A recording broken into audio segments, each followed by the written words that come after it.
میاں والی پنجاب سے سابق M N A P T I Amjad Ali Khan نے بالآخر عمران خان کا ساتھ چھوڑتے ہوئے پی ٹی آئی سے علیحدگی اختیار کر لی۔ انہوں نے ویڈیو پیغام میں کہا کہ اب موجودہ حالات میں وہ ٹکراؤ پیدا کرنے کی سیاست نہیں کرنا چاہتے۔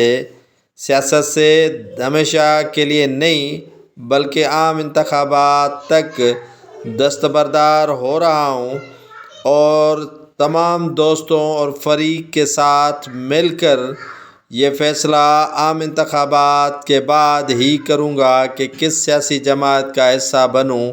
فی الحال سیاست اور عام انتخابات لڑنے سے دستبرداری اختیار کر رہا ہوں۔ ان کا کہنا ہے کہ 9 مئی کے واقعات کی وہ مذمت کر چکا ہے، پی ٹی آئی سے مزید ساتھ نہیں چل سکتے، اسی لیے الگ ہو رہے ہیں۔